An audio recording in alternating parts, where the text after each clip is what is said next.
Seja bem-vindo ao podcast Conexões de Esperança. Este áudio é reprodução de leituras e reflexões diárias matinais de textos de Ellen White, feitas pelo pastor Carlos Alvarenga por videoconferência, através do aplicativo Zoom e transmitidas ao vivo pelo canal Conexões de Esperança no YouTube. Nosso desejo é que sua experiência com Deus seja enriquecida com o que você vai ouvir a seguir. Hoje as nossas considerações estão baseadas no capítulo 24 do livro O Desejado de Todas as Nações. Evangelho de Lucas, capítulo 4, versos 16 a 30. Por sobre os luminosos dias do ministério de Cristo na Galiléia, paira uma sombra. O povo de Nazaré o rejeitou. Não é este o filho de José? Evangelho de Lucas, capítulo 4, verso 22. Durante a infância e a juventude, Jesus adorara entre seus irmãos na sinagoga de Nazaré. Desde o início de seu ministério, estivera ausente deles, mas não ignoravam o que lhe acontecia. Ao aparecer novamente em seu meio, o interesse e expectação deles subiu ao mais alto grau. Ali estavam as figuras e fisionomias familiares que conhecera na infância.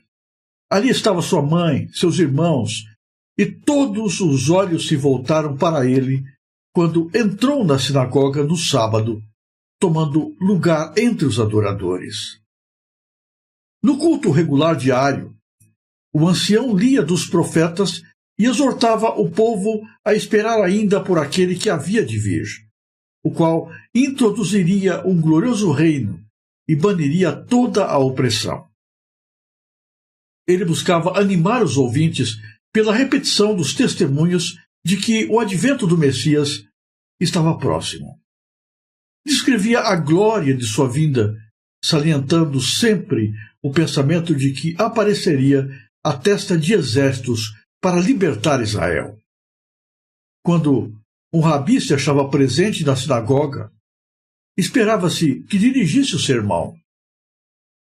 E qualquer israelita podia fazer a leitura dos profetas.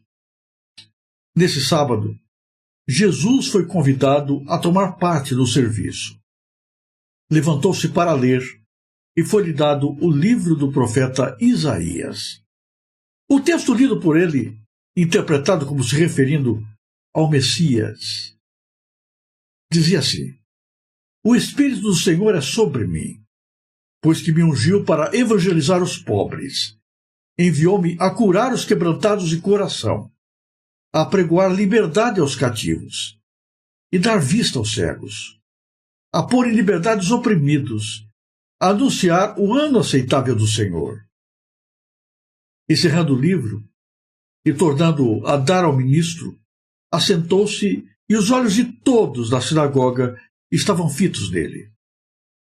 E todos lhe davam testemunho, e se maravilhavam das palavras de graça que saíam da sua boca.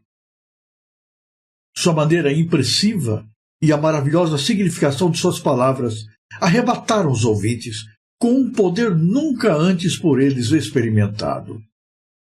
A corrente de influência divina derribou todas as barreiras. Sendo seu coração movido pelo Espírito Santo, respondiam com fervorosos améns e louvores ao Senhor. Mas quando Jesus anunciou: Hoje se cumpriu esta profecia, foram de repente levados a pensar em si mesmos e nas declarações daquele que lhes dirigia a palavra. Eles, israelitas, filhos de Abraão, haviam sido representados como em servidão. Tinha-se-lhes dirigido como presos a serem libertados do poder do mal. Seu orgulho ficou ofendido. Quem é esse Jesus? Indacaram. Aquele que reclamara para si a glória do Messias era o filho de um carpinteiro e trabalhara no ofício com José, o seu pai. Tinham-no visto labutando acima e abaixo das colinas. Conheciam-lhe os irmãos e as irmãs, bem como sua vida e labores. Haviam-lhe acompanhado o desenvolvimento da infância à mocidade, e desta à varonilidade. Conquanto sua vida houvesse sido sem mancha, não criam que fosse o prometido. Que contraste entre seu ensino a respeito do novo reino e o que tinham ouvido dos anciãos. Jesus nada dissera quanto a libertá-los dos romanos. Tinham ouvido falar de seus milagres e esperaram que o seu poder fosse exercido para proveito deles. Não tinham visto, porém, nenhum indício nesse sentido. Ao abrirem a porta à dúvida, o coração endureceu-se-lhe, tanto mais quanto se havia por momentos abrandado. Jesus lhes ofereceu então um testemunho de sua divindade, revelando-lhes os íntimos pensamentos. Sem dúvida me direis este provérbio: médico, cura-te a ti mesmo. Faze também aqui na tua pátria o que ouvimos ter sido feito em Cafarnaum. E disse: em verdade vos digo, que nenhum profeta é bem recebido na sua pátria. As palavras de Jesus a seus ouvintes, na sinagoga, foram um golpe na raiz de sua justiça própria. Cada palavra cortava como faca ao ser-lhes apresentada sua verdadeira condição. Zombavam agora da fé que a princípio Jesus lhes inspirara. Não admitiriam que aquele que surgira da pobreza e da humildade fosse mais que um homem comum. Sua incredulidade gerou a malignidade. Satanás os dominou. E, irados, clamavam contra o Salvador. Quando Jesus se referiu às bênçãos dadas aos gentios, o feroz orgulho nacional de seus ouvintes despertou, e suas palavras foram sufocadas num tumulto de vozes. Esse povo se orgulhava de observar a lei, mas agora que seus preconceitos foram ofendidos, estavam dispostos para cometer homicídio. A Assembleia levantou-se e, lançando mãos de Jesus, expulsaram-no da sinagoga e da cidade. Todos pareciam ansiosos de o destruir. Impeliram-no para o alto de um precipício, intentando atirá-lo dali. Gritos e maldições enchiam o espaço. Alguns lhe atiravam pedras, quando de súbito desapareceu do meio deles. Os mensageiros celestes, que haviam estado a seu lado na sinagoga, permaneciam com ele, no meio daquela turba enfurecida, isolando dos inimigos, e levaram-no a um local seguro. Ao ler as palavras desta manhã, os meus pensamentos se voltam para uma experiência que vivi logo no início de meu ministério. Eu comecei trabalhando numa série de evangelismo que havia sido realizada pouco antes, e agora a minha tarefa era visitar as pessoas que haviam sido batizadas e animá-las, fortalecendo-lhes a fé. Então, eu recebi o endereço de uma senhora já relativamente idosa, que por alguma razão, depois do seu batismo, não havia mais voltado à igreja. Fui até o endereço recebido, bati à porta. Depois da apresentação, comecei a conversar sobre a sua experiência espiritual e fui direto da pergunta: minha irmã, por que razão você não tem ido mais à igreja? Ela fez uma longa pausa e disse: pastor, você não entende, mas eu estou profundamente decepcionada com Deus. E eu perguntei: por que a sua decepção com Deus? Ela disse: pastor, quando eu comecei a ir à igreja e receber estudos bíblicos, eu senti no meu coração eu seria curada da minha enfermidade. Eu tenho uma doença crônica do coração. Eu tive a certeza de que quando eu me batizasse, a minha enfermidade sararia, desapareceria para sempre. O dia do meu batismo foi lindo. Eu senti a presença de Deus. Mas depois, pastor, eu voltei para casa. E à medida que os dias se passaram, eu percebi que aquilo que eu tanto esperava não aconteceu, nem iria se realizar. A minha enfermidade permanece. Eu não fui curada. E por isso eu estou triste com Deus. Não sinto mais razão para ir à igreja. Eu fiquei pensando então, quais são os motivos que nos levam a nos relacionarmos com Deus, buscar a presença do Senhor? Pertencemos à sua família, irmos à sua casa, oramos, lemos a Bíblia, o buscamos, cumprimos os princípios apresentados por Ele em sua palavra. Por que seguimos a Jesus? O que queremos dele? O que buscamos do Senhor?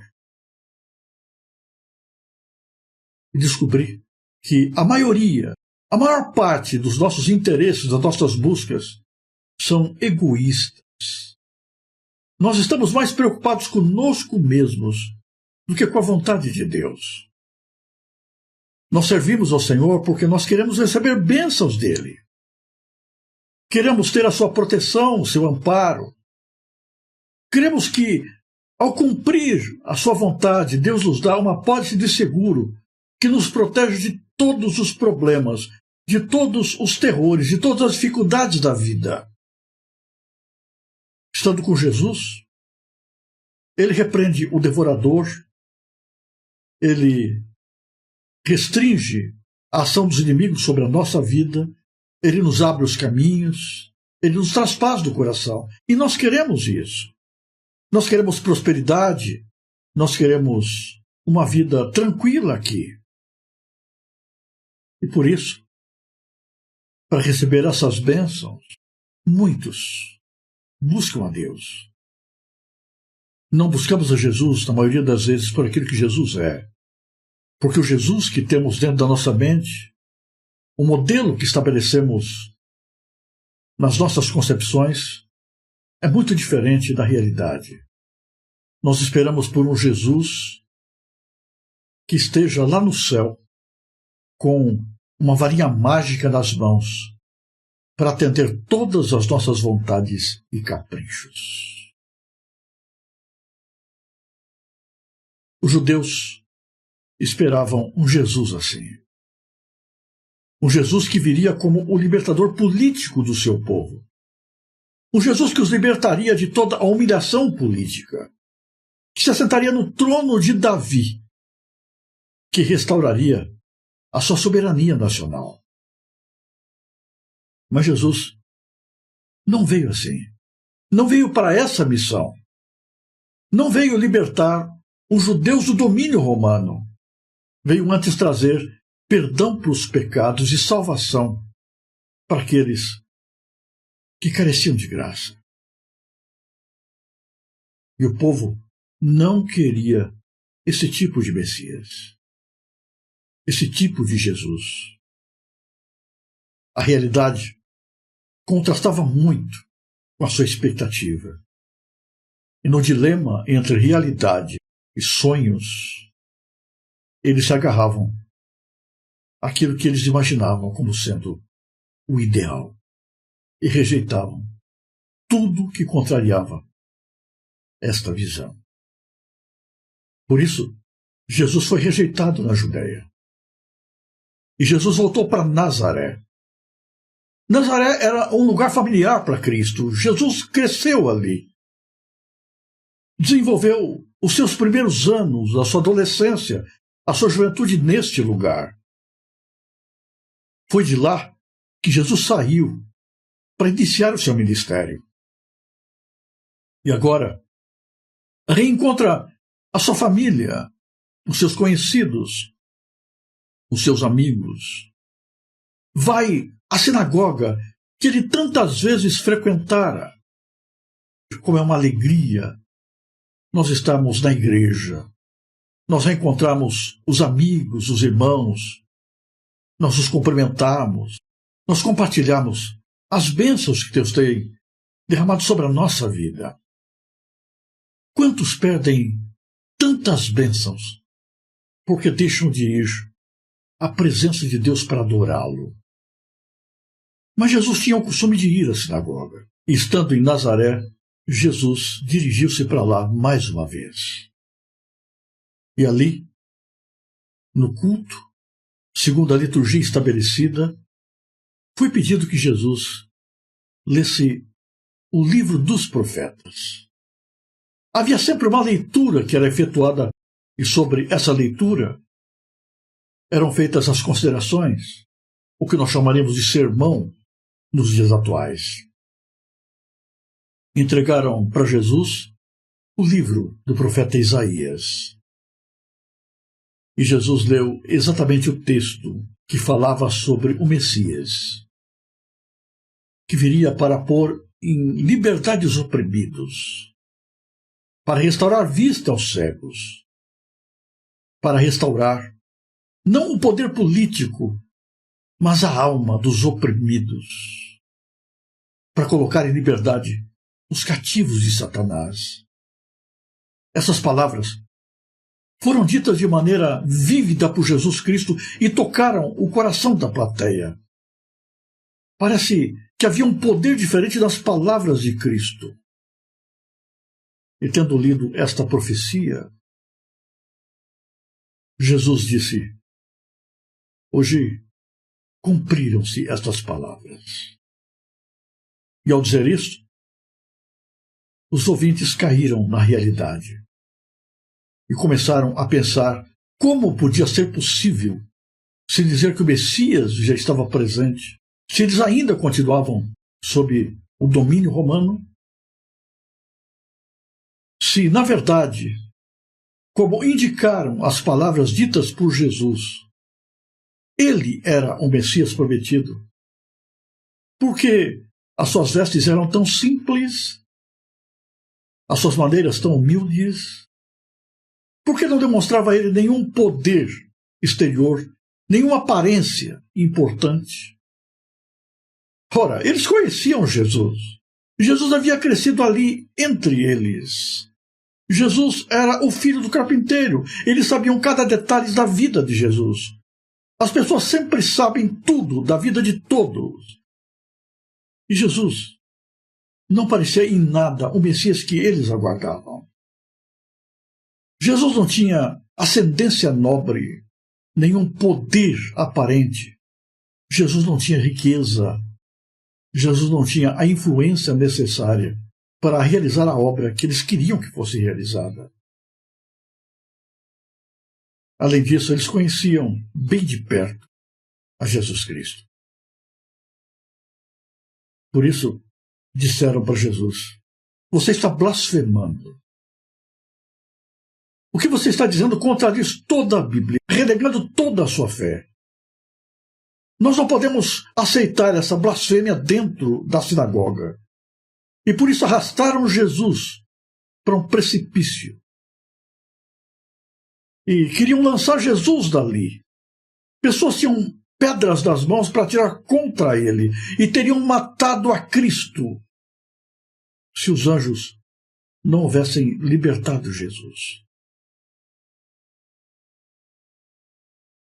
No mundo, nós sempre teremos oposição.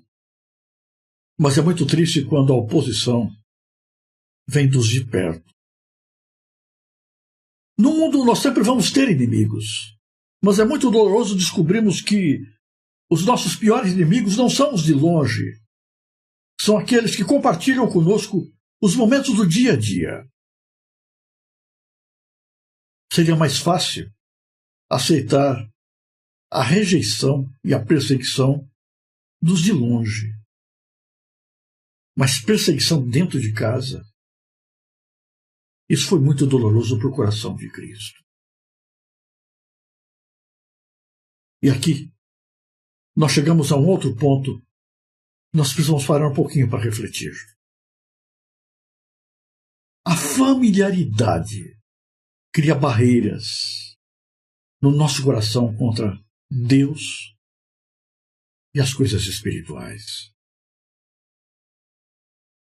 Aquilo que nós conhecemos tanto, com que convivemos todos os dias, muitas vezes se torna para nós tão familiar, tão íntima, tão próxima, que nos impede de darmos o real valor que isto realmente possui.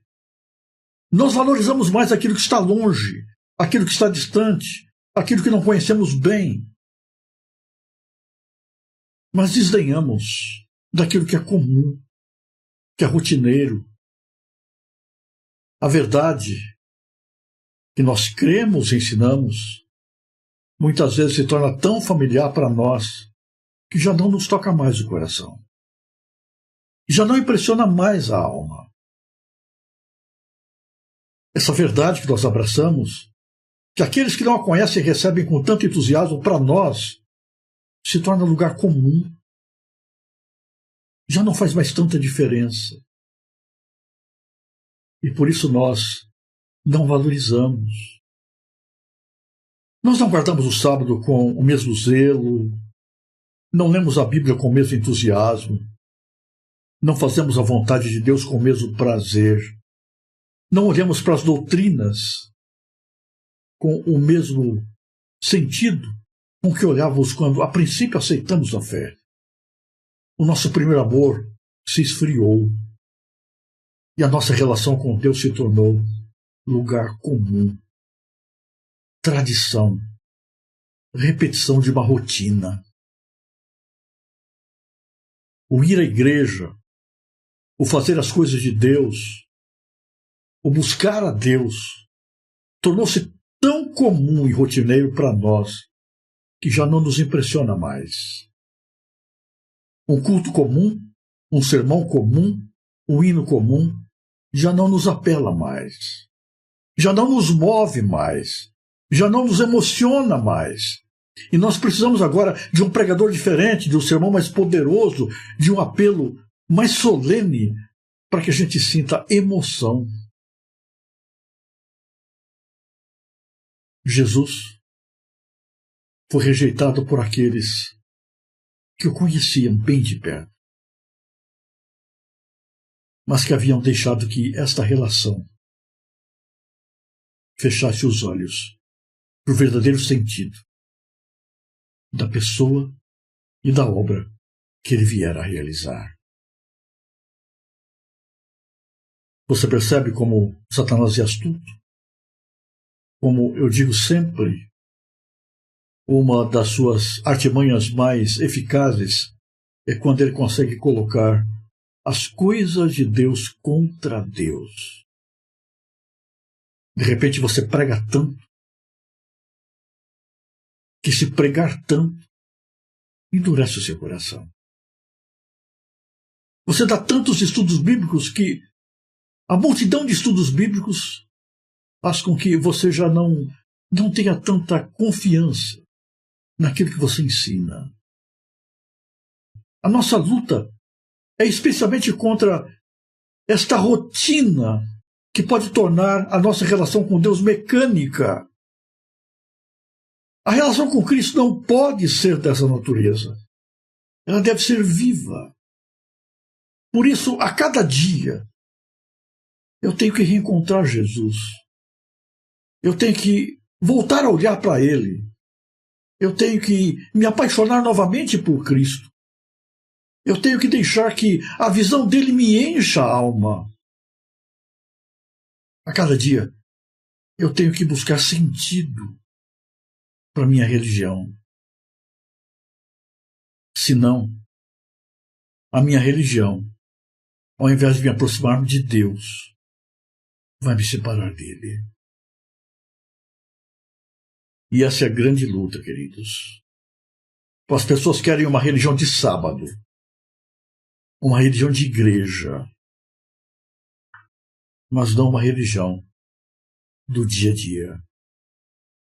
Querem uma religião formal, não uma religião de relacionamento, de submissão, de buscar a Deus nas horas solitárias e clamar dele: Senhor, tenha misericórdia de mim. Inunda a minha vida com a visão sobre a sua pessoa. Eu não te deixarei enquanto o Senhor não me abençoar? Como é a sua relação com Jesus hoje? O que você espera dele? Qual a visão que você tem de Deus? Por que você busca o Senhor? A tua busca de Deus é para que Ele te dê daquilo que você precisa desta vida, que se torne mais fácil os caminhos aqui. Ou você tem sede de Deus? De que maneira você pratica a sua fé? De maneira mecânica, numa tradição? Ou você tem buscado um relacionamento mais íntimo, pessoal e particular com Deus, abrindo a sua alma em desespero, a cada dia na sua presença, buscando apaixonar-se mais por Jesus? Por favor, não deixe que uma visão distorcida de quem Deus é, de quem Jesus é, afaste-se você de Jesus. Não deixe que uma relação tornada em rotina com as coisas espirituais endureça a tua alma por toque do Espírito Santo. Não deixe que a familiaridade afaste você da salvação. Se você apreciou este áudio, inscreva-se no canal para continuar conosco nesta jornada de crescimento espiritual. E se puder, não se esqueça de compartilhar com outras pessoas.